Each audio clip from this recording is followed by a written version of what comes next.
ਮੈਂ ਇਹ ਕੰਮ ਸ਼ੁਰੂ ਕੀਤਾ ਇਸ ਲਈ ਕੀਤਾ ਕਿ ਚਲੋ ਮੈਂ ਆਪਦੇ ਪੈਰਾਂ ਤੇ ਆਪ ਸਟੈਂਡ ਹੋਊਂਗਾ ਤੇ ਮੈਂ ਆਪਣੇ ਅੰਡਰ 10 ਬੰਦੇ ਨੂੰ ਰੋਜ਼ਗਾਰ ਦਊਂਗਾ, ਨਾ ਕਿ ਮੈਂ ਕਿਸੇ ਨੂੰ ਹਾਂਜੀ ਸਰ ਜੀ ਸਰ। ਇਹ ਮੈਂ 7 ਸਾਲ ਕਰ ਲਿਆ ਸੀ।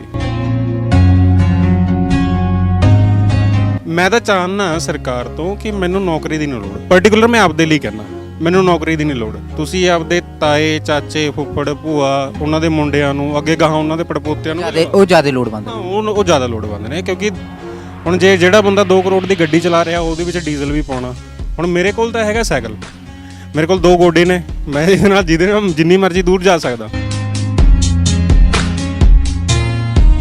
ਆਪਣੇ ਤੋਂ ਨੀਵੇਂ ਨੂੰ ਦੇਖਾਂਗੇ ਨਾ ਜੀ ਤਾਂ ਜ਼ਿੰਦਗੀ ਜੀ ਜਾਊਗੀ, ਆਪਣੇ ਤੋਂ ਉੱਚੇ ਨੂੰ ਦੇਖਾਂਗੇ ਨਾ ਤਾਂ ਹਮੇਸ਼ਾ ਘੁਟਣ 'ਚ ਹੀ ਰਹਾਂਗੇ। ਜਿਹੜੀ ਸਰਕਾਰ ਦਾਅਵੇ ਕਰਦੀ ਤੁਸੀਂ ਵੀ ਬਾਈ ਆ ਸ਼ੌਂਕ ਲਈ ਕੰਮ ਕਰਦੇ ਹੋ ਹਨਾ? ਹਾਂ, ਮੈਂ ਸ਼ੌਂਕ ਲਈ ਕਰਦਾ, ਪਰ ਮੈਨੂੰ ਸਰਕਾਰ ਇਹ ਨਹੀਂ ਕਹਿ ਸਕਦੀ ਕਿ ਤੈਨੂੰ ਇਹ ਕੰਮ ਅਸੀਂ ਲੈ ਕੇ ਦਿੱਤਾ ਹੈ।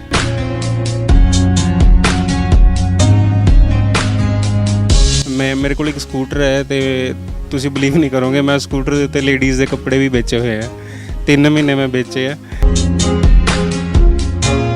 ਫਿਰ ਉਹਨੂੰ ਪਤਾ ਲੱਗਦਾ ਕਿ ਇਹ ਕਿਤਾਬੀ ਗਿਆਨ ਨਾ ਬਸ ਉਹ ਜਿਹੜਾ ਜਿੱਥੇ ਫੋਲਡ ਕਰਕੇ ਰੱਖ ਕੇ ਆਏ ਸੀ ਆਪਣੀ ਬੁੱਕਸ ਨਾ ਉੱਥੇ ਹੀ ਰਹਿ ਗਿਆ। ਜਿਹੜਾ ਅਸਲ ਸਿਖਾਉਂਦੇ ਆ ਤੁਹਾਨੂੰ ਆ ਸਮਾਨ ਸਿਖਾਊਗਾ, ਆ ਲੋਕ ਤੁਹਾਡੇ ਰਿਸ਼ਤੇਦਾਰ ਇਹ ਸਿਖਾਉਣਗੇ ਕਿ ਇਹ ਦੁਨੀਆ ਕਿਵੇਂ ਇਸ ਦੁਨੀਆ ਦੇ ਵਿੱਚ ਕਿਵੇਂ ਵਿਚਰਨਾ ਹੈ। ਕਦੇ ਕਦੇ ਮਨ ਦੇ ਵਿੱਚ ਇਹ ਆਉਂਦਾ ਹੈ ਕਿ ਸ਼ਾਇਦ ਮੈਨੂੰ ਇੱਕ ਸਿੱਖ ਫੈਮਿਲੀ ਦੇ ਵਿੱਚ ਪੈਦਾ ਹੋਣਾ ਚਾਹੀਦਾ ਸੀ। ਉਹ ਕੀ ਕਾਰਨ ਇਹ ਹੈ ਕਿ ਸਿੱਖਾਂ ਦੇ ਵਿੱਚ ਨਾ ਕਿਸੇ ਚੀਜ਼ ਦੇ ਰਿਗਾਰਡਿੰਗ ਭੇਦਭਾਵ ਨਹੀਂ ਹੈ। ਮੇਨ ਕੀ ਹੈ, ਇਹਨਾਂ ਦੇ ਵਿੱਚ ਯੂਨਿਟੀ ਬਹੁਤ ਹੈ। ਜਿੰਨੀ ਯੂਨਿਟੀ ਤੁਹਾਨੂੰ ਸਿੱਖ ਧਰਮ ਦੇ ਵਿੱਚ ਮਿਲ ਜਾਊ ਉਨੀ ਕਿਸੇ ਧਰਮ ਦੇ ਵਿੱਚ ਨਹੀਂ ਮਿਲਣੀ। 10 ਵਜੇ ਤੱਕ ਮੈਂ ਉਹਨਾਂ ਦੀ ਰੇਹੜੀ ਲਵੇ ਖੜਾ ਰਹਿੰਦਾ ਹੁੰਦਾ ਸੀ, ਇੱਦਾਂ ਕੋਟ ਪੈਂਟ ਪਾ ਕੇ ਟਾਈ ਲਾ ਕੇ। ਫਿਰ ਉਸ ਤੋਂ ਬਾਅਦ ਅੰਕਲ ਜੀ ਨਾਲ ਗੱਲ ਕੀਤੀ, ਚਲੋ ਉਹ ਕਹਿੰਦੇ ਵੀ ਚਲੋ ਮੈਂ ਤੈਨੂੰ ਸਿਖਾਊਂਗਾ, ਪਰ ਤੈਨੂੰ ਪਹਿਲਾਂ ਸਰਵਿੰਗ ਕਰਨਾ ਸਿੱਖਣਾ ਪਊਗਾ। ਮੈਂ ਕੋਟ ਪੈਂਟ ਪਾ ਕੇ ਲੋਕਾਂ ਨੂੰ 버ਗਰ ਫੜਾ ਕੇ ਜਾਂਦਾ ਹੁੰਦਾ ਸੀ ਗੱਡੀਆਂ 'ਚ। ਕਈ ਲੋਕ ਮੈਨੂੰ ਪੁੱਛਦੇ ਵੀ ਸੀ, ਯਾਰ ਤੂੰ ਵੈਲ ਡਰੈਸ ਅਪ ਹੈ ਤੇ ਤੈਨੂੰ ਦੇਖ ਕੇ ਲੱਗਦਾ ਨਹੀਂ ਕਿ ਤੂੰ ਰੇਹੜੀ ਤੇ ਕੰਮ ਕਰਨ ਵਾਲਾ ਹੈ। ਮੈਂ ਕਿਹਾ ਸਰ ਮੈਂ ਸਿੱਖ ਰਿਹਾ।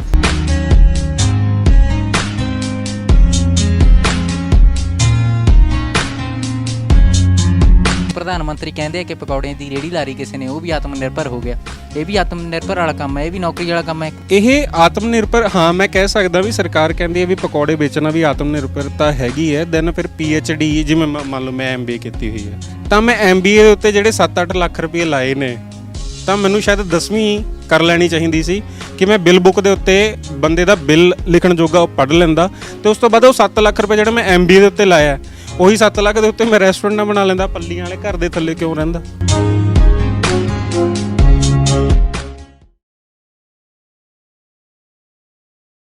ਸਤਿ ਸ਼੍ਰੀ ਅਕਾਲ, ਤੁਸੀਂ ਦੇਖ ਰਹੇ ਹੋ ਸੁਰਖਾਬ TV।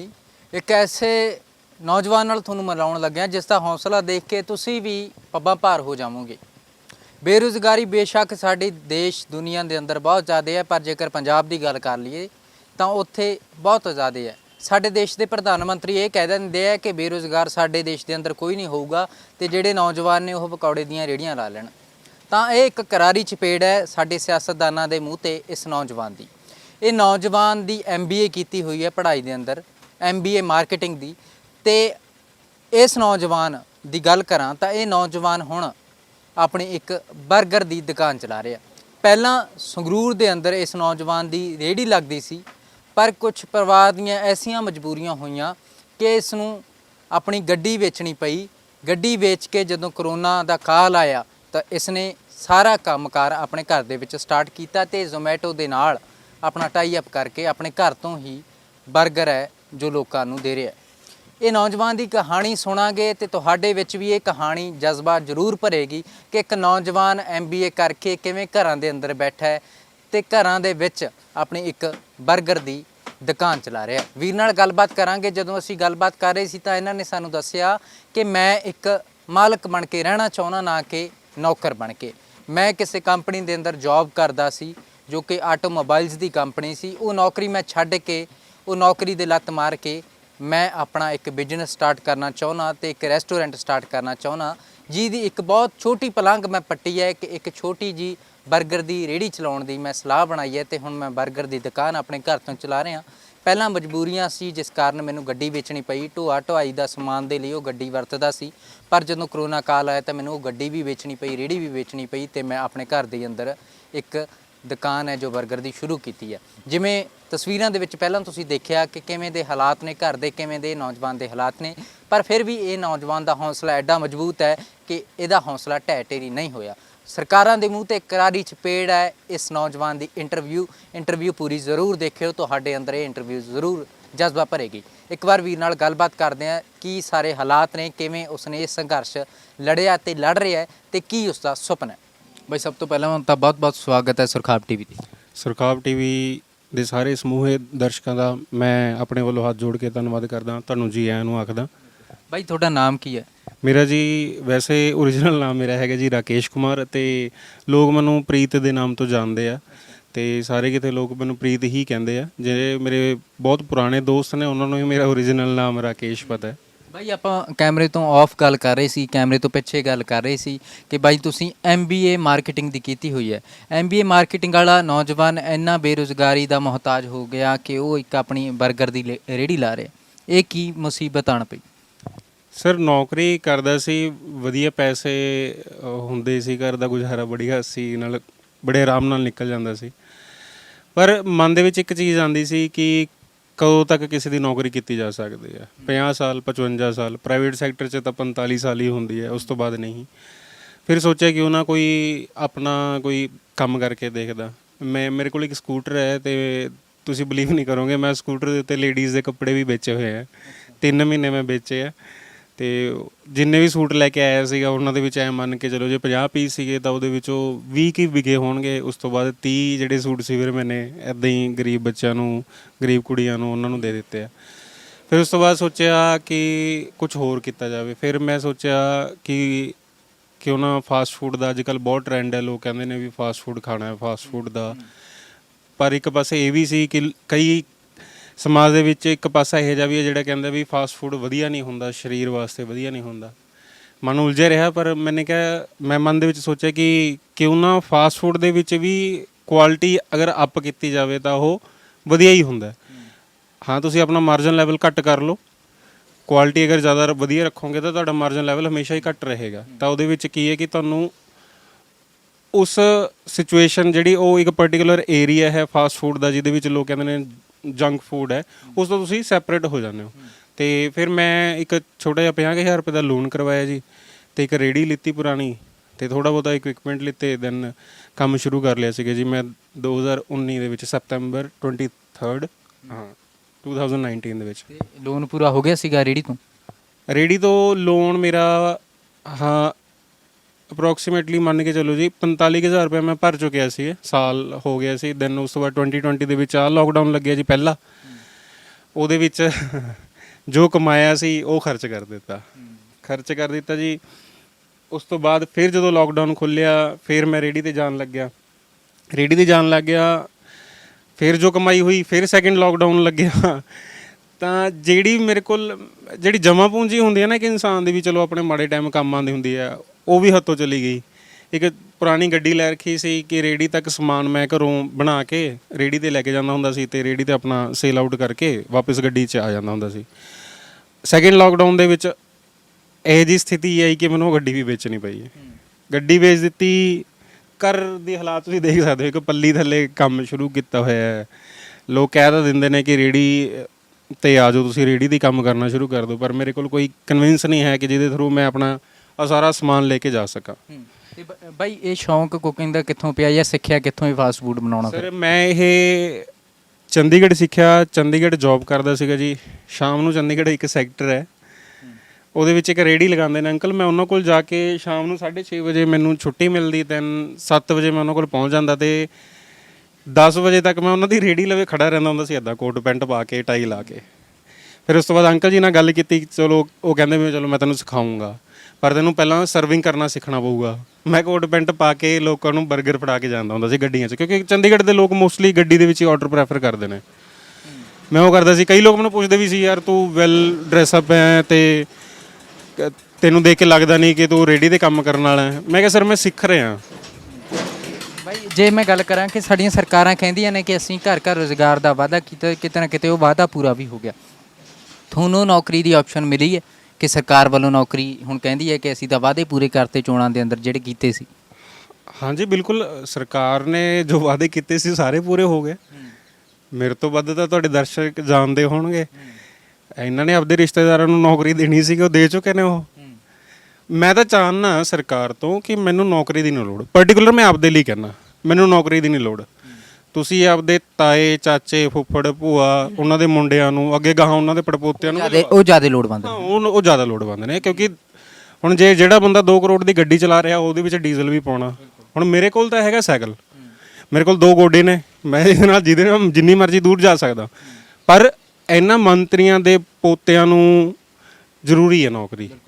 ਆ ਜਿਹੜੇ ਆ ਬੇਰੁਜ਼ਗਾਰ ਟੀਚਰ ਨੇ, ਆ ਆਪਣੇ ਲੁਧਿਆਣਾ ਜਲੰਧਰ ਵਾਲੀ ਸਾਈਡ ਪਨਸਪ ਦੇ ਵਰਕਰ ਨੇ, ਉਹ ਸਟ੍ਰਾਈਕ ਦੇ ਨੇ। ਸਫਾਈ ਕਰਮਚਾਰੀ ਸਟ੍ਰਾਈਕ ਦੇ ਉੱਤੇ ਨੇ। ਹੈਲਥ ਡਿਪਾਰਟਮੈਂਟ ਦੇ ਜਿਹੜੇ ਪਰਸਨ ਉੱਥੇ ਜੌਬ ਕਰਦੇ ਨੇ ਉਹ ਸਟ੍ਰਾਈਕ ਦੇ ਉੱਤੇ ਨੇ। ਇਹਨਾਂ ਨੂੰ ਲੋੜ ਨਹੀਂ ਹੈ। ਜਿਹੜੇ ਸਫਾਈ ਕਰਮਚਾਰੀ ਨੇ ਸਵੇਰੇ ਕੂੜਾ ਲੈ ਕੇ ਜਾਂਦੇ ਨੇ, ਉਹ ਉਹਨਾਂ ਦਾ ਸ਼ੌਂਕ ਹੈ, ਉਹ ਉਹਨਾਂ ਦਾ ਸ਼ੌਂਕ ਹੈ, ਤਾਂ ਉਹ ਕੂੜਾ ਲੈ ਕੇ ਜਾਂਦੇ ਨੇ।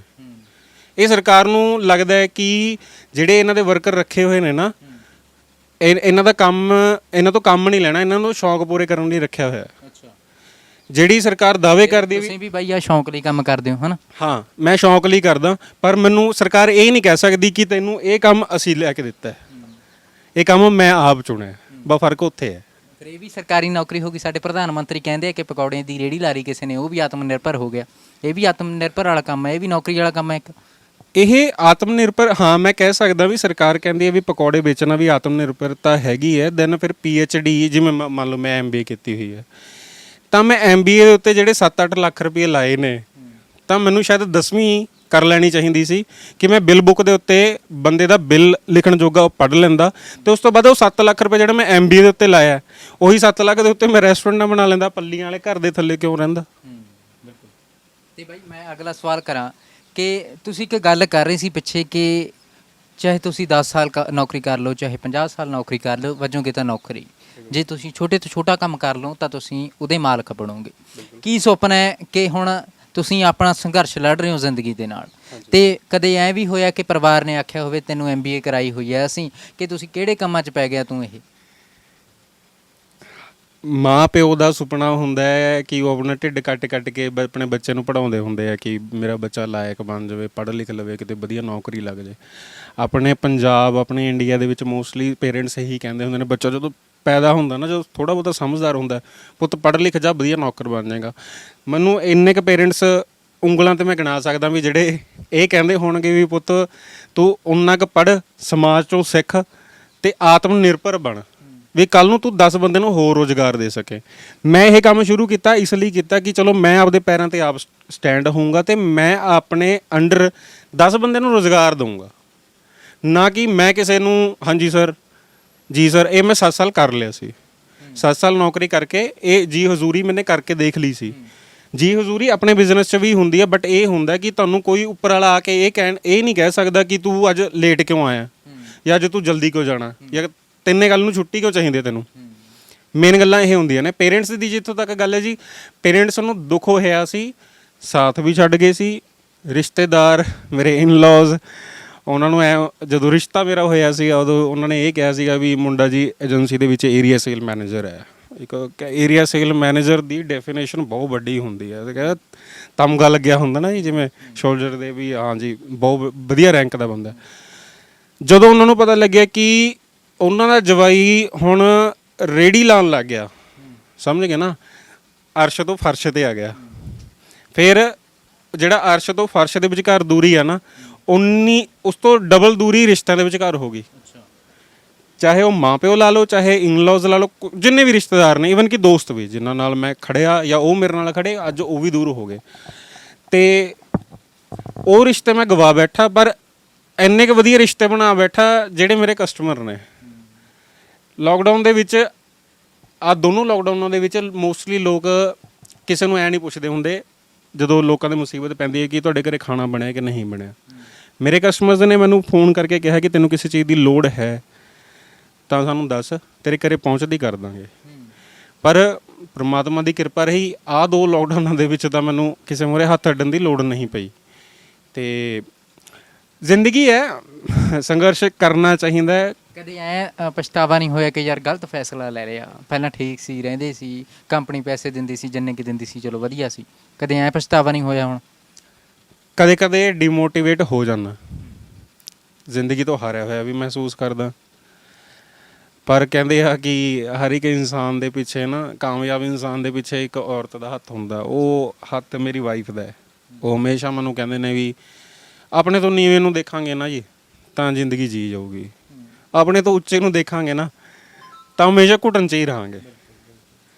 ਬਾਈ ਮੈਂ ਅਗਲਾ ਸਵਾਲ ਕਰਾਂ ਕਿ ਸਰਕਾਰਾਂ ਜਿਵੇਂ ਹੁਣ ਡੰਡੇ ਖਾਂਦੇ ਆ ਜਿਹੜੇ ਧਰਨਿਆਂ ਤੇ ਬੈਠੇ ਆ, ਤੇ ਕੀ ਲੱਗਦਾ ਹੈ ਕਿ ਆਮ ਜਿਹੜੇ ਘਰਾਂ ਦੇ ਪੁੱਤ ਧੀ ਨੇ ਉਹ ਤਾਂ ਸਰਕਾਰ ਦੇ ਅੱਗੇ ਝੋਲੀਆਂ ਅੜਦੇ ਆ, ਕੀ ਲੱਗਦਾ ਕਿ ਸਾਨੂੰ ਵੀ ਆਤਮ ਨਿਰਭਰ ਬਣ ਜਾਣਾ ਚਾਹੀਦਾ, ਇਹ ਸਰਕਾਰਾਂ ਦੇ ਮੂੰਹ ਵੱਲ ਨਹੀਂ ਝਾਕਣਾ ਚਾਹੀਦਾ? ਮੈਂ ਸ਼ਾਇਦ ਉਹੀ ਐਗਜ਼ਾਮਪਲ ਸੈੱਟ ਕਰਨ ਲਈ ਆਪਦਾ ਕੰਮ ਸ਼ੁਰੂ ਕੀਤਾ। ਤੁਸੀਂ 40,000 ਦੀ ਨੌਕਰੀ ਮੰਨ ਲਓ, ਇੱਕ ਟੀਚਰ ਦੀ 40,000 ਰੁਪਏ ਨੌਕਰੀ ਹੈ। ਜੇ ਤੁਹਾਡੇ ਹੱਥ ਦੇ ਵਿੱਚ ਕੋਈ ਟੈਲੈਂਟ ਹੈਗਾ ਤਾਂ ਉਹਨੂੰ ਇਸਤੇਮਾਲ ਕਰੋ। 40 ਦਾ ਤੁਸੀਂ 80,000 ਰੁਪਏ ਵੀ ਮਹੀਨਾ ਕਮਾਉਂਦੇ ਹੋ ਤਾਂ ਤੁਸੀਂ ਇੱਕ ਡਬਲ ਮੁਲਾਜ਼ਮ ਦੇ ਜਿੰਨੀ ਤਨਖਾਹ ਲੈਂਦੇ ਹੋ, ਅਤੇ ਤੁਹਾਨੂੰ ਕੋਈ ਡੰਡੇ ਖਾਣ ਦੀ ਲੋੜ ਨਹੀਂ, ਤੁਹਾਨੂੰ ਕੋਈ ਟਰਾਂਸਫਾਰਮਰ ਲਈ ਕਿਸੇ ਮੰਤਰੀ ਦੇ ਪੈਰੀ ਹੱਥ ਲਾਉਣ ਦੀ ਲੋੜ ਨਹੀਂ। ਕਿਸਾਨੀ ਦੇਖ ਲਓ, ਕਿਸਾਨੀ ਸੰਘਰਸ਼ ਚੱਲ ਰਿਹਾ। ਕਈ ਕਿਸਾਨ ਇਹੋ ਜਿਹੇ ਨੇ ਜਿਹੜੇ ਕਹਿੰਦੇ ਨੇ ਕਿ ਕਈ ਚੈਨਲਾਂ ਦੇ ਵਿੱਚ ਆਉਂਦਾ ਹੈ ਕਿ ਉਹ ਇੱਕ ਬਿੱਗੇ ਦੇ ਵਿੱਚ ਵੀ ਬਥੇਰੀ ਪ੍ਰੋਫਿਟੇਬਿਲਿਟੀ ਕੱਢ ਲੈਂਦੇ ਨੇ। ਉਹ ਵੀ ਤਾਂ ਆਤਮ ਨਿਰਭਰ ਨੇ।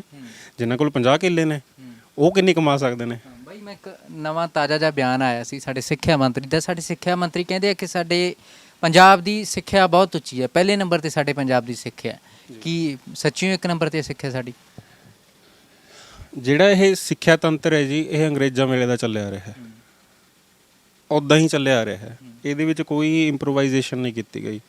ਅੱਜ ਦੇ ਸਮੇਂ ਅਗਰ ਮੈਂ ਤੁਹਾਨੂੰ ਇੱਕ ਸਵਾਲ ਪੁੱਛਾਂ ਕਿ ਔਰੰਗਜ਼ੇਬ ਨੇ ਇੰਡੀਆ ਦੇ ਉੱਤੇ ਕਦੋਂ ਹਮਲਾ ਕੀਤਾ, ਇਹਦਾ ਅੱਜ ਦੇ ਸਮੇਂ ਦੇ ਵਿੱਚ ਤੁਹਾਨੂੰ ਕਿਸੇ ਚੀਜ਼ ਦੀ ਲੋੜ ਹੈ? ਇਹ ਸਵਾਲ ਨਾਲ ਰਿਲੇਟਡ ਨਹੀਂ ਹੋਣੀ ਨਾ।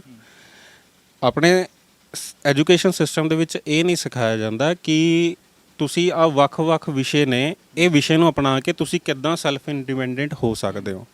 ਜਿਹੜੀ ਮੇਨ ਚੀਜ਼ ਹੈ, ਸਾਡੇ ਉਰੇ ਨਾ ਕਿਤਾਬੀ ਗਿਆਨ ਦਿਖਾਇਆ ਜਾਂਦਾ।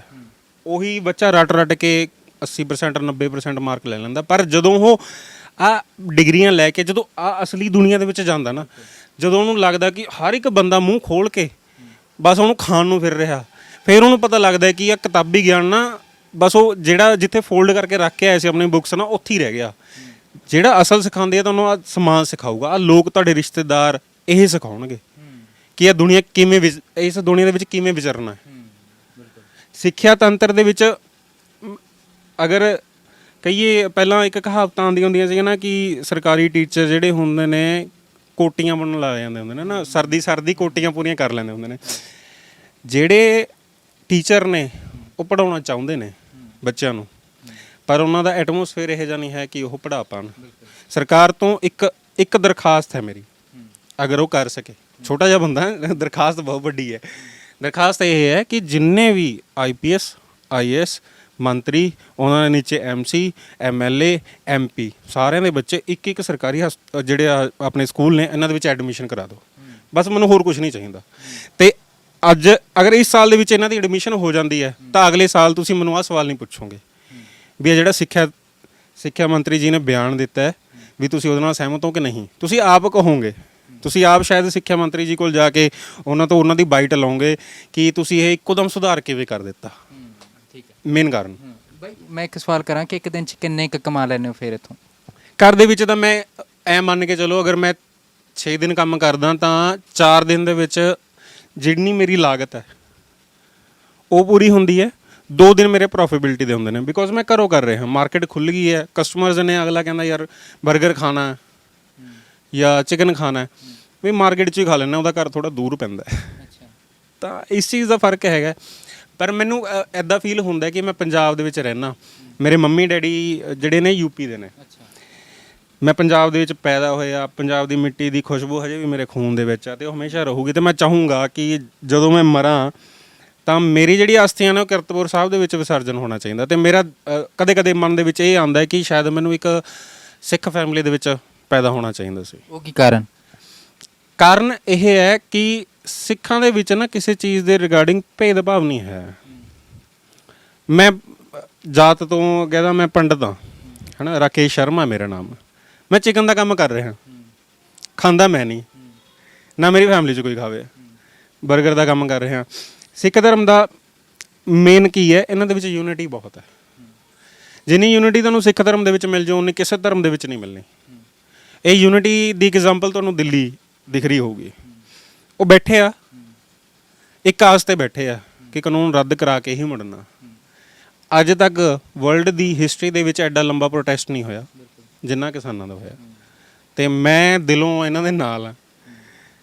ਰੱਬ ਨੇ ਕਿਸੇ ਮੁਕਾਮ ਦੇ ਉੱਤੇ ਪਹੁੰਚਾਇਆ ਤਾਂ ਜਿੱਦਾਂ ਦਿੱਲੀ ਵਾਲਾ ਉਹ ਢਾਬੇ ਵਾਲੇ ਹੈਗੇ ਨੇ, ਗੋਲਡਨ ਹੱਟ ਵਾਲੇ, ਉਹ ਫ੍ਰੀ ਲੰਗਰ ਚਲਾ ਰਹੇ ਨੇ ਨਾ, ਮਨ ਦੇ ਵਿੱਚ ਬੜਾ ਆਉਂਦਾ ਯਾਰ ਮੈਂ ਉਸ ਲੈਵਲ ਦਾ ਨਹੀਂ ਹੈਗਾ ਕਿ ਮੈਂ ਉਹਦਾ, ਉਹਨਾਂ ਨੂੰ ਤਾਂ 6-7 ਮਹੀਨੇ ਹੋ ਚਲਾਉਂਦੇ, ਮੈਂ ਇੱਕ ਦਿਨ ਹੀ ਲਾ ਦਿੰਦਾ, ਮੈਂ ਇੱਕ ਦਿਨ ਹੀ ਲਾ ਦਿੰਦਾ। ਸਮਾਂ ਹੁੰਦਾ ਨਾ। ਤੇ ਬਾਈ ਬਹੁਤ ਮੋਟੀਵੇਸ਼ਨਲ ਗੱਲਾਂ ਨੇ ਤੁਹਾਡੀਆਂ, ਹਨਾ, ਸਾਡੇ ਦਰਸ਼ਕ ਵੀ ਆਨੰਦ ਮਾਣ ਰਹੇ ਹੋਣਗੇ। ਬਾਈ ਸਰਕਾਰਾਂ ਨੂੰ ਕੀ ਕਹਿਣਾ ਚਾਹੋਗੇ ਜਿਹੜੀਆਂ ਵੋਟਾਂ ਅੰਦਰ ਤਾਂ ਬਹੁਤ ਵੱਡੇ ਵਾਅਦੇ ਕਰ ਦਿੰਦੀਆਂ ਨੇ ਜਦੋਂ ਵੋਟਾਂ ਆਉਣ ਵਾਲੀਆਂ ਹੁੰਦੀਆਂ ਨੇ, ਪਰ ਪਿੱਛੋਂ ਖੋਖਰੀ ਹੋਏ ਰਹਿ ਜਾਂਦੇ ਆ ਉਹ ਵਾਅਦੇ? ਉਹ ਸਰਕਾਰਾਂ ਨੂੰ ਕੀ ਕਹਿਣਾ ਚਾਹੋਗੇ? ਸਾਡੇ ਪੰਜਾਬ ਦੇ ਮੰਤਰੀ ਨੇ, ਪੰਜਾਬ ਦੀਆਂ ਸਰਕਾਰਾਂ ਨੇ, ਉਹਨਾਂ ਨੂੰ ਕੀ ਕਹਿਣਾ ਚਾਹੋਗੇ? ਮੈਂ ਸਰਕਾਰਾਂ ਨੂੰ ਤਾਂ ਬਾਅਦ ਚ ਕਹੂੰਗਾ, ਪਰ ਹੱਥ ਜੋੜ ਕੇ ਤੁਹਾਨੂੰ ਸਾਰਿਆਂ ਨੂੰ ਕਹਿਣਾ ਚਾਹਣਾ, ਜਿੰਨੇ ਵੀ ਲੋਕ ਦੇਖ ਰਹੇ ਨੇ, ਪੂਰੀ ਵੀਡੀਓ ਸ਼ੇਅਰ ਨਾ ਕਰਿਓ ਚਾਹੇ, ਬਸ ਇੰਨੀ ਕੁ ਚੀਜ਼ ਜਿਹੜੀ ਮੈਂ ਹੁਣ ਕਹਿਣ ਲੱਗਿਆ ਨਾ, ਇਹਨੂੰ ਕਾਈਂਡਲੀ ਸ਼ੇਅਰ ਕਰ ਦਿਓ। ਇਸ ਵਾਰ ਜਦੋਂ ਇਲੈਕਸ਼ਨ ਹੋਣਗੇ ਨਾ, ਅੱਖਾਂ ਤੋਂ ਅੰਨੇ ਨਾ ਹੋਇਓ, ਕੰਨਾਂ ਤੋਂ ਬੋਲੇ ਨਾ ਹੋਇਓ। ਅੱਖਾਂ ਤੋਂ ਅੰਨੇ ਇਸ ਲਈ ਨਾ ਹੋਇਓ ਕਿ ਕੋਈ ਵੀ ਸਰਕਾਰ ਆ ਕੇ ਕਹਿੰਦੀ ਹੈ ਕਿ ਮੰਨ ਲਓ ਆਹ ਸਰਕਾਰ ਤੁਹਾਨੂੰ 2 ਰੁਪਏ ਕਿਲੋ ਆਟਾ ਦਾਲ ਸਕੀਮ ਦੇ ਰਹੀ ਹੈ, ਸਾਡੀ ਸਰਕਾਰ ਆਉਣ 'ਤੇ ਅਸੀਂ ਤੁਹਾਨੂੰ ਇਹ ਫ੍ਰੀ ਦੇਵਾਂਗੇ। ਪਾਗਲ ਨਾ ਹੋਇਓ। ਤੁਸੀਂ ਸਰਕਾਰ ਤੋਂ ਇੱਕ ਮੰਗ ਕਰਿਓ ਕਿ ਸਾਨੂੰ 2 ਰੁਪਏ ਕਿਲੋ ਆਟਾ ਦਾਲ ਜਿਹੜਾ 5 ਕਿਲੋ ਤੁਸੀਂ ਦਿੰਦੇ ਹੋ, ਸਾਨੂੰ ਇਹ ਚੀਜ਼ ਦੀ ਲੋੜ ਨਹੀਂ ਹੈ। ਸਾਨੂੰ ਉਸ ਕਾਬਿਲ ਕਰੋ ਕਿ ਸਾਨੂੰ ਤੁਹਾਡੇ ਤੋਂ ਮੰਗਣ ਦੀ ਲੋੜ ਹੀ ਨਾ ਪਵੇ। ਨਹੀਂ, ਇਹੀ ਸਵਾਲ ਮੈਂ ਤੁਹਾਡਾ ਅੱਗੇ ਲੈ ਕੇ ਜਾਣਾ ਚਾਹੂੰਗਾ, ਜਵਾਬ ਜਿਹੜਾ ਤੁਸੀਂ ਮੈਨੂੰ ਦਿੱਤਾ, ਕਿ ਲੱਗਦਾ ਹੈ ਕਿ ਸਰਕਾਰ ਆਪ ਸਾਨੂੰ ਡਿਪੈਂਡੈਂਟ ਬਣਾ ਦੇ ਕਿ ਅਸੀਂ ਉਹ ਨੌਕਰੀ ਇੰਨੇ ਕੁ ਪੈਸੇ ਕਮਾ ਲਈਏ ਨੌਕਰੀ ਰਾਹੀਂ ਕਿ ਅਸੀਂ ਆਟਾ ਦਾਲ ਚਾਹੇ ਬਿਜਲੀ ਹੈ, ਜਿਹੜਾ ਹੁਣ ਪਿਛਲੇ ਦਿਨੀ ਵਾਅਦਾ ਹੋ ਕੇ ਹਟਿਆ ਕਿ 300 ਯੂਨਿਟ ਹੈ ਬਿਜਲੀ ਦੇ, ਉਹ ਮਾਫ ਕੀਤੇ ਜਾਣਗੇ, ਕਿ ਅਸੀਂ ਇਸ ਕਾਬਲ ਬਣ ਜਾਈਏ ਕਿ ਸਾਨੂੰ 300 ਯੂਨਿਟ ਵੀ ਕੁਛ ਨਾ ਲੱਗੇ, ਸਾਨੂੰ ਆਟਾ ਦਾਲ ਵੀ ਕੁਛ ਨਾ ਲੱਗੇ। ਅਸੀਂ, ਕਿਉਂਕਿ ਸਰਕਾਰ ਦਾ ਕੰਮ ਹੁੰਦਾ ਕਿ ਭੀਖ ਮੰਗਾਉਣਾ, ਜਿੰਨਾ ਟਾਈਮ ਸਾਡੇ ਅੱਗੇ ਝੁਕਦੇ ਰਹਿਣਗੇ ਉਨਾ ਟਾਈਮ ਅਸੀਂ ਇਹਨਾਂ ਦੀਆਂ ਵੋਟਾਂ ਲੈਂਦੇ ਰਵਾਂਗੇ। ਅਸੀਂ ਇਹ ਸਾਡੇ ਰੁਜ਼ਗਾਰ ਦੇ, ਇਹ ਸਾਡੇ ਆਟਾ ਦਾਲ ਦੇ, ਇਹ ਸਾਡੀ ਬਿਜਲੀ ਦੇ ਭੁੱਖੇ ਹੋਣਗੇ। ਜਦੋਂ ਉਹਨਾਂ ਦੀਆਂ ਲੋੜਾਂ ਪੂਰੀਆਂ ਹੋਣ ਲੱਗੀਆਂ, ਉਹਨਾਂ ਸਾਡੇ ਮੂੰਹ ਵੱਲ ਝਾਕਣੇ ਨਹੀਂ। ਇਹੀ ਗੱਲ ਹੈ। ਸਰਕਾਰ ਜਦੋਂ ਤੋਂ ਦੇਸ਼ ਆਜ਼ਾਦ ਹੋਇਆ, ਸਰਕਾਰ ਦਾ ਕੰਮ ਹੀ ਇਹ ਰਿਹਾ ਕਿ ਤੁਹਾਨੂੰ ਕਿਤੇ ਨਾ ਕਿਤੇ ਤੁਹਾਡਾ ਵੀਕ ਪੁਆਇੰਟ ਛੱਡਣਾ ਉਹਨਾਂ ਨੇ, ਕਿ ਜਿਹਦੇ ਕਰਕੇ ਤੁਹਾਨੂੰ ਗਰਜ ਰਹੇ ਤੇ ਗਰਜ ਕਰਕੇ ਤੁਹਾਨੂੰ ਵੋਟਾਂ ਪਾਉਣੀਆਂ ਪੈਣ।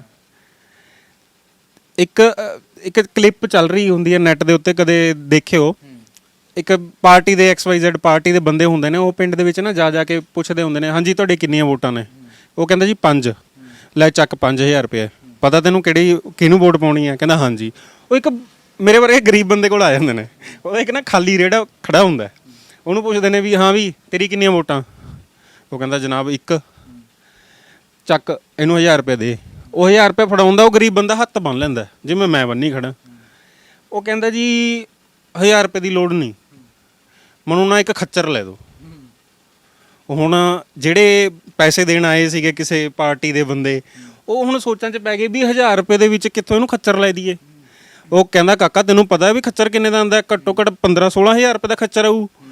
ਕਹਿੰਦਾ ਜੀ ਜੇ ਖੱਚਰ ਦੀ ਕੀਮਤ 15-16 ਹਜ਼ਾਰ ਰੁਪਏ ਤਾਂ ਮੈਂ ਤਾਂ ਬੰਦਾ, ਤੁਸੀਂ ਮੈਨੂੰ 1000 ਰੁਪਏ 'ਚ ਖਰੀਦ ਰਹੇ ਹੋ। ਜਦੋਂ ਤੱਕ ਆਪਣੇ ਦਿਮਾਗ ਨੂੰ ਅਸੀਂ ਖੋਲਾਂਗੇ ਨਹੀਂ, ਅਸੀਂ ਦੇਖਾਂਗੇ ਨਹੀਂ। ਅੱਛਾ, ਇੱਕ ਚੀਜ਼ ਕਦੇ ਨੋਟਿਸ ਕਰਿਓ, ਆਪਣੇ ਜਦੋਂ ਸ਼ਹਿਰ ਦੇ ਵਿੱਚ ਮੰਨ ਲਓ ਇੱਕ MC ਦੇ ਇਲੈਕਸ਼ਨ ਹੁੰਦੇ ਨੇ ਨਾ, ਆਪਣੇ ਲੋਕਾਂ ਦੀ ਪਤਾ ਕੀ ਖਾਸੀਅਤ ਕੀ ਹੁੰਦੀ ਹੈ? ਆਪਾਂ ਲੋਕ ਇਹ ਸੋਚਦੇ ਹਾਂ ਵੀ ਫਲਾਣੇ ਨੂੰ MC ਬਣਾ ਕੇ ਮੇਰਾ ਕੀ ਫਾਇਦਾ ਹੋ ਜੂ, ਹੈ ਨਾ? ਤੁਸੀਂ ਸੋਚੋਗੇ ਵੀ ਉਹ ਪਾਰਟੀ ਦੇ ਨੂੰ ਬਣਾ ਕੇ ਤੁਹਾਡਾ ਕੀ ਫਾਇਦਾ ਹੋ ਜੂ। ਤੇ ਕਦੇ ਮੁਹੱਲੇ ਜਾਂ ਪਿੰਡ ਵਾਲਿਆਂ ਨੇ ਇਹ ਨਹੀਂ ਸੋਚਿਆ ਵੀ ਉਹ ਫਲਾਣੇ ਨੂੰ ਬਣਾ ਕੇ ਆਪਣੇ ਪੂਰੇ ਪਿੰਡ ਦਾ ਜਾਂ ਆਪਣੇ ਪੂਰੇ ਮੁਹੱਲੇ ਦਾ ਵਿਕਾਸ ਕਿਵੇਂ ਹੋ ਜੂ, ਹੈ ਨਾ? ਜਦੋਂ ਤੱਕ ਆਪਾਂ ਛੋਟੇ ਲੈਵਲ ਤੋਂ ਨਹੀਂ ਸੋਚਣਾ ਸ਼ੁਰੂ ਕਰਾਂਗੇ, ਉਦੋਂ ਤੱਕ ਆਪਾਂ ਸਰਕਾਰ ਨਹੀਂ ਵਧੀਆ ਬਣਾ ਸਕਦੇ। ਇਸ ਚੀਜ਼ ਦੀ ਮੈਂ ਗਾਰੰਟੀ ਦਿੰਦਾ। ਜਦ ਤੱਕ ਮੇਰਾ ਨਿੱਜੀ ਸਵਾਰਥ ਖਤਮ ਨਹੀਂ ਹੁੰਦਾ, ਉਦੋਂ ਤੱਕ ਮੈਂ ਸਰਕਾਰ ਵਧੀਆ ਚੁਣ ਨਹੀਂ ਸਕਦਾ, ਨਾ ਮੈਂ ਉਸ ਲਾਇਕ ਹਾਂ। ਭਾਈ ਜੇ ਮੈਂ ਅਗਲਾ ਸਵਾਲ ਕਰਾਂ, ਮੈਨੂੰ ਇੰਟਰਵਿਊ ਬੰਦ ਕਰਨ ਨੂੰ ਦਿਲ ਨਹੀਂ ਕਰ ਰਿਹਾ, ਮੋਟੀਵੇਸ਼ਨਲ ਗੱਲਾਂ ਬਹੁਤ ਨੇ ਤੁਹਾਡੀਆਂ, ਕਿਉਂਕਿ ਇੱਕ ਜ਼ਿੰਦਗੀ ਦੀ ਸੰਘਰਸ਼ ਦੀ ਲੜਾਈ ਲੜ ਰਹੇ ਹੋ। ਉਮੀਦ ਕਰਦੇ ਹਾਂ ਕਿ ਤੁਸੀਂ ਜਿਹੜੀ ਇਹ ਜ਼ਿੰਦਗੀ ਦੀ ਲੜਾਈ ਹੈ ਨਾ, ਜਿਹਦੇ ਨਾਲ ਲੱਗੇ ਹੋਏ ਹੋ ਵਾਅਦਾ ਕਰਨ, ਉਹ ਜ਼ਰੂਰ ਜਿੱਤੋ। ਬਾਈ ਇੱਕ ਸਵਾਲ ਮੇਰਾ ਹੋਰ, ਕਿ ਜਿਹੜੇ ਸਾਡੇ ਨੌਜਵਾਨ ਨੇ ਤਾਂ ਉਹ ਤਾਂ ਜਾਂ ਤਾਂ ਫੋਨਾਂ 'ਤੇ ਉਲਝੇ ਹੋਏ ਆ ਜਾਂ ਕੋਈ ਨਸ਼ਿਆਂ 'ਤੇ ਉਲਝਿਆ ਹੋਇਆ। ਕੀ ਲੱਗਦਾ ਹੈ ਕਿ ਜੇਕਰ ਉਹਨਾਂ ਨੂੰ ਇੱਕ ਚੰਗੀ ਸਿੱਖਿਆ ਜਾਂ ਘਰ ਦੇ ਵਿੱਚੋਂ ਇੱਕ ਚੰਗਾ ਇਨਸਾਨ ਬਣਨਾ ਸਿਖਾਇਆ ਹੋਵੇ ਤਾਂ ਉਹ ਐਸੇ ਰਸਤੇ ਜਾਣ? ਮਾਪਿਆਂ ਦੀ ਵੀ ਕਮੀ ਰਹਿੰਦੀ ਹੈ ਕਿਤੇ ਨਾ ਕਿਤੇ। ਮਾਪਿਆਂ ਦੀ ਹੀ ਕਮੀ ਹੈ, ਸਾਨੂੰ ਸਿਖਾਉਂਦਾ ਕੌਣ ਆ? ਤੁਹਾਡਾ ਸਵਾਲ ਸੀ ਕਿ ਐਜੂਕੇਸ਼ਨ ਸਿਸਟਮ ਹੈ ਨਾ, ਕਿਸੇ ਵੀ ਛੋਟੇ ਬੱਚੇ ਦਾ ਜਾਂ ਇੱਕ MBA ਜਾਂ PhD ਕਰਨ ਵਾਲੇ ਬੱਚੇ ਦਾ ਸਕੂਲ ਪਹਿਲਾਂ ਕਿਹੜਾ ਹੁੰਦਾ? ਘਰ ਹੁੰਦਾ। ਤੁਸੀਂ ਅਗਰ ਘਰੇ ਮਾਂ ਭੈਣ ਨੇ ਗਾਲਾਂ ਕੱਢ ਰਹੇ ਹੋ ਤੇ ਤੁਹਾਡਾ ਬੱਚਾ ਦਿੱਲੀ ਬੋਰਡ ਦੇ ਵਿੱਚ ਪੜ੍ਹ ਰਿਹਾ ਤਾਂ ਉਹ ਬੇਕਾਰ ਹੈ। ਮੈਂ ਹੱਥ ਜੋੜ ਕੇ ਬੇਨਤੀ ਕਰੂੰਗਾ ਉਹਨੂੰ ਦਿੱਲੀ ਬੋਰਡ ਦੀ ਥਾਂ ਤੇ ਕਿਸੇ ਸਰਕਾਰੀ ਸਕੂਲ ਚ ਲਾ ਦਿਓ। ਰਿਹਾ ਸੰਸਕਾਰਾਂ ਦਾ ਜਾਂ ਆਪਣੇ ਸਮਾਰਟਫੋਨਾਂ ਦਾ, ਸਮਾਰਟਫੋਨ ਨਾ ਜਿਹੜੇ ਵੀ ਬੱਚੇ ਬਾਹਰ ਗਏ ਹੋਏ ਆ, ਮੇਰੀ ਉਹਨਾਂ ਨਾਲ ਡਿਸਕਸ਼ਨ ਹੁੰਦੀ ਹੈ ਤਾਂ ਉਹ ਇਹ ਦੱਸਦੇ ਨੇ ਕਿ ਜਿੰਨੇ ਵੀ ਬਿਜ਼ਨਸਮੈਨ ਨੇ ਉਹਨਾਂ ਕੋਲ ਜਿਹੜੇ ਫੋਨ ਨੇ ਨਾ ਹੈਗੇ ਉਹ ਵੀ ਸਮਾਰਟ ਨੇ, ਪਰ ਉਹਨਾਂ ਨੂੰ ਨਾ ਸਿਰਫ 3 ਚੀਜ਼ਾਂ ਲਈ ਵਰਤਦੇ ਆ ਉਹ, ਈਮੇਲਸ, ਫੋਟੋ ਸੈਂਡ ਕਰਨ ਲਈ ਜਾਂ ਟੈਕਸਟ ਕਰਨ ਲਈ, ਕਿ ਜਿਹਦੇ ਨਾਲ ਉਹਨਾਂ ਦਾ ਬਿਜ਼ਨਸ ਗਰੋ ਕਰੇ। ਫੋਨ ਮੇਰੇ ਕੋਲ ਵੀ ਹੈ, ਸਮਾਰਟਫੋਨ ਹੈ, ਬਸ ਮੈਂ ਇਹਨੂੰ ਜ਼ਿਆਦਾ ਇਹਦਾ ਯੂਜ਼ ਕਰਦਾ ਕਿ ਫੇਸਬੁੱਕ ਦੇ ਉੱਤੇ ਮੈਂ ਕੀ ਬਣਾਇਆ ਮੈਂ ਉਹਦੀ ਪੋਸਟ ਕਰਨ ਲਈ, ਕਿ ਮੈਂ ਆਪਣਾ ਬਿਜ਼ਨਸ ਕਿੱਦਾਂ ਵਧਾ ਸਕਦਾ ਹੈ ਨਾ। ਅਤੇ ਸਾਡਾ ਨੌਜਵਾਨ ਕੀ ਕਰਦਾ ਕਿ ਉਹ ਸਵੇਰੇ PUBG 2.5-3 ਘੰਟੇ, ਉਸ ਤੋਂ ਬਾਅਦ ਟਿਕਟੋਕ ਦੇਖ ਲਈ, ਉਸ ਤੋਂ ਬਾਅਦ ਫੇਸਬੁੱਕ 'ਤੇ ਆਪਣੀਆਂ ਫੋਟੋਆਂ ਪਾ ਲਈਆਂ, ਗਾਣੇ ਗੁਣੇ ਸੁਣ ਲਏ, ਬਸ ਠੀਕ ਹੈ ਨਾ। ਜਦ ਕਿ ਇੱਕ ਇਹ ਛੋਟਾ ਜਿਹਾ ਗੈਜਟ ਹੈ, ਇੱਕ ਸਮਝ ਲਓ ਛੋਟਾ ਜਿਹਾ ਕੰਪਿਊਟਰ ਹੈ ਤੁਹਾਡੇ ਕੋਲ, ਤੁਸੀਂ ਇਹਦੇ ਵਿੱਚ ਮਹੱਤਵਪੂਰਨ ਜਾਣਕਾਰੀ ਤੁਹਾਡੀ ਫਿੰਗਰ ਟਿਪਸ ਦੇ ਉੱਤੇ ਹੈ। ਹੁਣ ਮੈਂ ਮੰਨ ਲਓ ਲੈਪਟਾਪ ਨਹੀਂ ਅਫੋਰਡ ਕਰ ਸਕਦਾ, ਕੰਪਿਊਟਰ ਨਹੀਂ ਅਫੋਰਡ ਕਰ ਸਕਦਾ, ਮੈਂ 5-6 ਹਜ਼ਾਰ ਰੁਪਏ ਦਾ ਸਿੰਪਲ ਜਿਹਾ ਫੋਨ ਲੈ ਲੂੰਗਾ, ਉਹਦੇ 'ਤੇ ਤਾਂ ਮੈਂ ਪੜ੍ਹ ਹੀ ਸਕਦਾ ਨਾ। ਰਹਿ ਗਿਆ ਨਸ਼ਿਆਂ ਦਾ, ਨਸ਼ਿਆਂ ਦਾ ਨਾ ਸਰ ਜ਼ਿੰਮੇਵਾਰ ਵੀ ਅਸੀਂ ਹਾਂ। ਉਹ ਜ਼ਿੰਮੇਵਾਰੀ ਕੀ ਹੈ ਕਿ ਅਸੀਂ ਤੁਹਾਡਾ ਮੰਨ ਲਓ ਮੇਰਾ ਛੋਟਾ ਜਿਹਾ ਬੇਟਾ ਹੈ, 7 ਸਾਲ ਦਾ ਹੀ ਬੇਟਾ ਹੈ ਮੇਰਾ, ਹੈ ਨਾ, ਬੜਾ ਹੋ ਜੂ ਜਦੋਂ 17 ਸਾਲ ਦਾ ਹੋ ਜਾਊਗਾ, ਮੈਂ ਅਗਰ ਉਸਦੇ 'ਤੇ ਇਹ ਨਹੀਂ ਨਿਗਾਹ ਰੱਖੂੰਗਾ ਕਿ ਉਹਦੀ ਸੰਗਤੀ ਕਿਹੋ ਜਿਹੀ ਹੈ ਤਾਂ ਮੈਂ ਆਪਣੇ ਬੱਚੇ ਨੂੰ ਬਰਬਾਦ ਹੋਣ ਤੋਂ ਨਹੀਂ ਰੋਕ ਸਕਦਾ, ਕੋਈ ਵੀ ਹੈ। ਤੁਸੀਂ ਮੋਸਟਲੀ ਮੈਂ ਦੇਖਿਆ ਵੱਡੇ ਘਰਾਂ ਦੇ ਵਿੱਚ ਕੀ ਹੁੰਦਾ ਕਿ ਛੋਟਾ ਬੱਚਾ ਜਦੋਂ 10ਵੀਂ ਕਰ ਲੈਂਦਾ ਨਾ, ਵੈਸੇ ਤਾਂ 10ਵੀਂ ਲਾ ਲਓ, 10ਵੀਂ ਕਰ ਲੈਂਦਾ ਅਤੇ ਉਹ ਆਪਣੇ ਮਾਂ ਪਿਓ ਨੂੰ ਨਾ ਇੱਕ ਜਿੱਦ ਕਰਦਾ ਹੁੰਦਾ ਕਿ ਹੁਣ ਮੈਂ ਟਿਊਸ਼ਨ ਤਾਂ ਜਾਊਂ ਜੇ ਮੈਨੂੰ ਐਕਟਿਵਾ ਲੈ ਕੇ ਦਊਂਗੇ। ਕਿਉਂ? ਇਸ ਦਾ ਮਤਲਬ ਵੀ ਉਹਦੀ ਐਜੂਕੇਸ਼ਨ ਲਈ ਤੁਸੀਂ ਸੈਕਰੀਫਾਈਸ ਕਰ ਰਹੇ ਹੋ ਨਾ। ਤੁਸੀਂ ਵਿਗੜਨ 'ਚ ਤਾਂ ਹੱਥ ਮੇਰਾ ਵੀ ਹੈ। ਜੇ ਮੈਂ ਆਪਣੇ ਬੇਟੇ ਨੂੰ 10ਵੀਂ ਪਾਸ ਕੀਤੀ ਆ, ਉਹਨੂੰ ਮੈਂ ਐਕਟਿਵਾ ਦਊਂਗਾ ਵੀ ਤੂੰ ਐਕਟਿਵਾ ਲੈ ਕੇ ਟਿਊਸ਼ਨ ਜਾਏਗਾ, ਤਾਂ ਮੈਂ ਕਿਤੇ ਕਿਤੇ ਸਮਝਦਾ ਕਿ ਸਾਡੀਆਂ ਗਲਤੀਆਂ ਨੇ। ਤੇ ਬਾਈ ਮੈਂ ਅਗਲਾ ਸਵਾਲ ਕਰਾਂ, ਆਖਰੀ ਸਵਾਲ, ਕਿ ਜ਼ਿੰਦਗੀ ਤੋਂ ਹੁਣ ਕੀ ਚਾਹੁੰਦੇ ਹੋ ਤੁਸੀਂ? ਕਿ ਜ਼ਿੰਦਗੀ ਤੋਂ ਉਸ ਸੱਚੇ ਪਰਮਾਤਮਾ ਤੋਂ ਕੀ ਅਰਦਾਸ ਕਰਦੇ ਹੋ ਕਿ ਮੈਂ ਇਹ ਪੌੜੀ 'ਤੇ ਚੜ੍ਹ ਜਾਂ, ਕਿ ਮੈਂ ਇੱਕ ਲੋਕਾਂ ਲਈ ਟੀਚਾ ਬਣ ਜਾਊਂਗਾ, ਮੈਂ ਇੱਕ ਮੋਰਲ ਬਣ ਜਾਊਂਗਾ, ਕਿ ਮੈਂ ਇੱਕ ਉਦਾਹਰਨ ਬਣ ਜਾਊਂਗਾ ਲੋਕਾਂ ਸਾਹਮਣੇ? ਕੀ ਹੈ ਉਹ ਸੰਘਰਸ਼? ਨਾਲ ਤਾਂ ਜਿਵੇਂ ਅਸੀਂ ਦੇਖਿਆ ਕਿ ਤੁਸੀਂ ਘਰ ਦੇ ਵਿੱਚ ਹੀ ਸਭ ਕੁਝ ਕਰ ਰਹੇ ਹੋ, ਨਾਲ ਤੁਹਾਡੀ ਪਤਨੀ ਤੁਹਾਡਾ ਸਾਥ ਦਿੰਦੇ ਹੈ, ਕੀ ਮਨ ਦੇ ਅੰਦਰ ਇੱਛਾ ਹੈ, ਕੀ ਟੀਚਾ ਹੈ ਤੁਹਾਡਾ?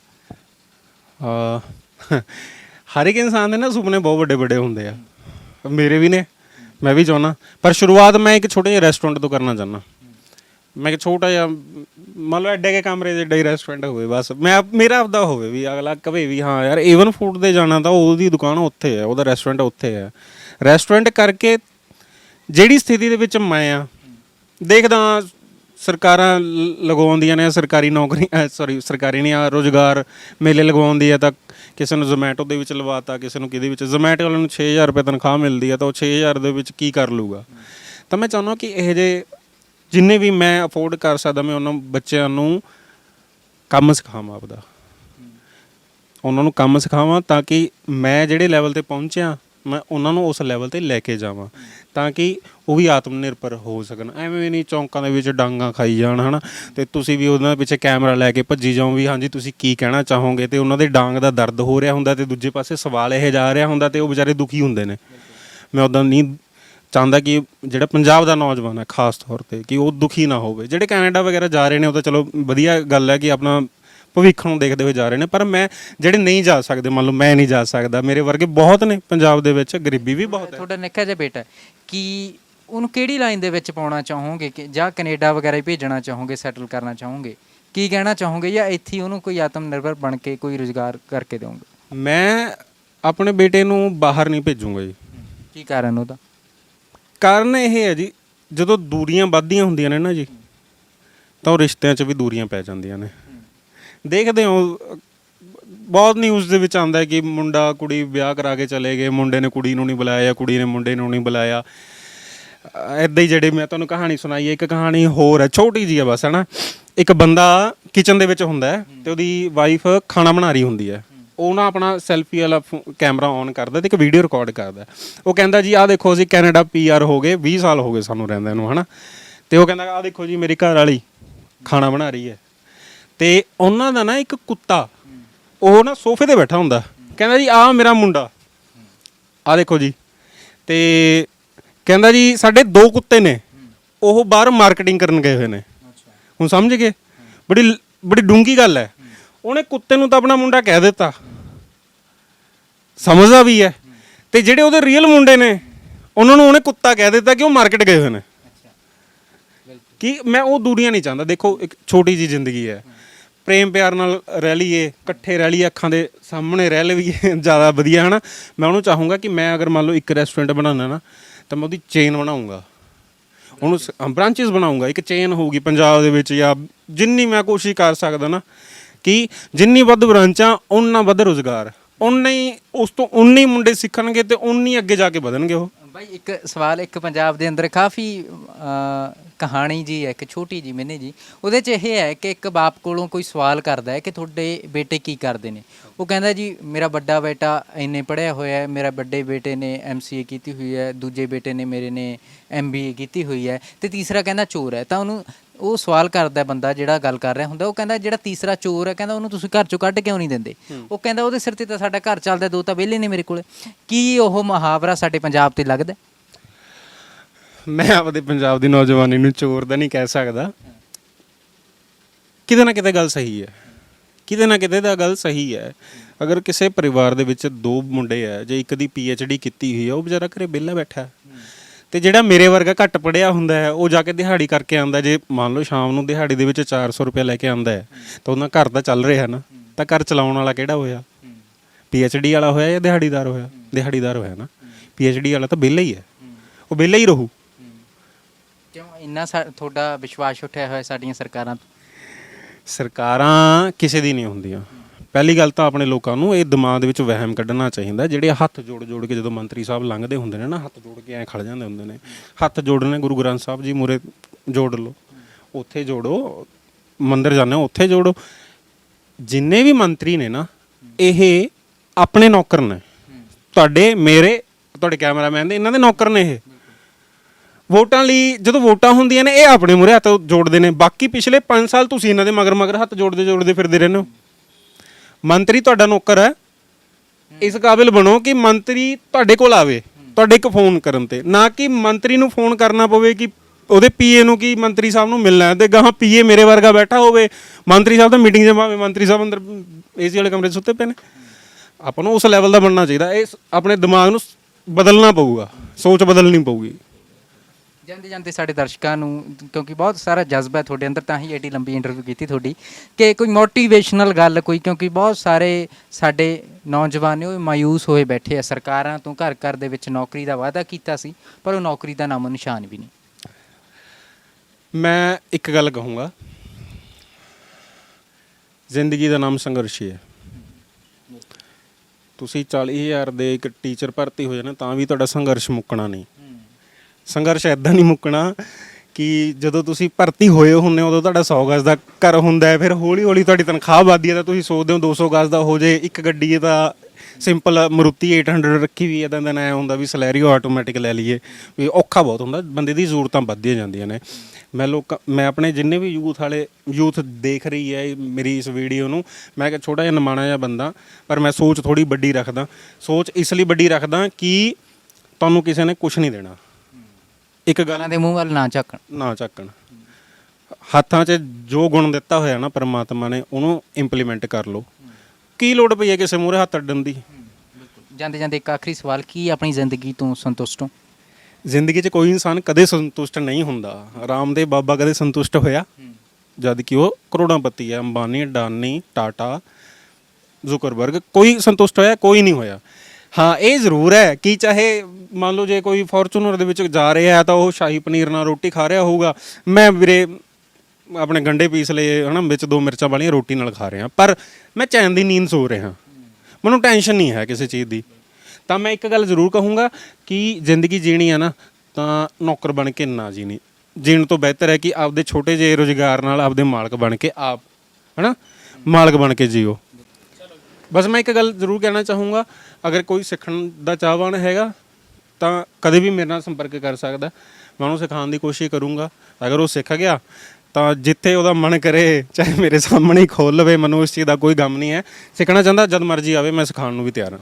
ਇਹ ਵੀਰ ਸੀ ਸਾਡੇ ਇੱਕ ਨੌਜਵਾਨ ਉਹ ਨੇ ਜਿਨ੍ਹਾਂ ਦੀ ਪਕੌੜਿਆਂ ਨਾਲ ਤੁਲਨਾ ਕੀਤੀ ਜਾਂਦੀ ਹੁੰਦੀ ਹੈ। ਸਾਡੇ ਦੇਸ਼ ਦੇ ਨੌਜਵਾਨ ਵੀਰ ਦੀ MBA ਕੀਤੀ ਹੋਈ ਹੈ ਮਾਰਕੀਟਿੰਗ ਦੇ ਅੰਦਰ, ਪਰ ਫਿਰ ਵੀ ਬੇਰੁਜ਼ਗਾਰੀ ਇੰਨੀ ਹੈ, ਪਰ ਫਿਰ ਵੀ ਨੌਜਵਾਨ ਟੁੱਟਿਆ ਨਹੀਂ। ਉਸਨੇ ਆਪਣੀ ਇੱਕ 버ਗਰ ਦੀ ਰੇਹੜੀ ਲਾ ਲਈ, 버ਗਰ ਦੀ ਰੇਹੜੀ ਵੀ ਵਿਕ ਗਈ, ਐਸਾ ਦੌਰ ਆਇਆ, ਪਰ ਫਿਰ ਵੀ ਉਹ ਹਿੰਮਤ ਨਹੀਂ ਹਾਰਿਆ। ਉਸਨੇ ਆਪਣੇ ਘਰ ਦੇ ਅੰਦਰ ਛੋਟੀ ਜੀ ਇੱਕ ਦੁਕਾਨ ਖੋਲ੍ਹੀ ਜਿਹਦੇ ਅੰਦਰ ਉਹ 버ਗਰ ਵੇਚਦਾ ਹੈ। ਘਰ ਦੇ ਹਾਲਾਤ ਮੈਂ ਤੁਹਾਨੂੰ ਕੈਮਰੇ ਦੇ ਜ਼ਰੀਏ ਦਿਖਾਇਆ ਹੈ, ਪਰ ਬੰਦੇ ਦੀ ਹਿੰਮਤ ਇੰਨੀ ਡਾਢੀ ਹੈ ਕਿ ਉਹ ਆਪਣੀ ਕਿਸਮਤ ਦੇ ਅੱਗੇ ਝੁਕ ਨਹੀਂ ਰਿਹਾ। ਆਪਣੀ ਕਿਸਮਤ ਨੂੰ ਕਹਿ ਰਿਹਾ ਹੈ ਕਿ ਤੂੰ ਮੇਰੇ ਨਾਲ ਜੰਗ ਲੜਨੀ ਹੈ ਤਾਂ ਲੜ ਸਕਦੀ ਹੈ, ਪਰ ਅੰਤ ਦੇ ਵਿੱਚ ਜਿੱਤੂੰਗਾ ਮੈਂ ਹੀ। ਬਹੁਤ ਇੱਕ ਮੋਟੀਵੇਸ਼ਨਲ ਕਹਾਣੀ ਹੈ। ਉਮੀਦ ਕਰਦਾ ਤੁਸੀਂ ਪਸੰਦ ਕਰੀ ਹੋਊਗੀ, ਸ਼ੇਅਰ ਜ਼ਰੂਰ ਕਰ ਦਿਓ। ਸੋ ਉਮੀਦ ਹੈ ਕਿ ਇਹ ਇੰਟਰਵਿਊ ਤੁਹਾਨੂੰ ਪਸੰਦ ਆਈ ਹੋਊਗੀ। ਮੈਨੂੰ ਮਨੀ ਪਰਵੇਜ਼ ਨੂੰ ਦਿਓ ਇਜਾਜ਼ਤ ਤੇ ਤੁਸੀਂ ਦੇਖਦੇ ਰਹੋ ਸੁਰਖਾਬ TV। ਧੰਨਵਾਦ।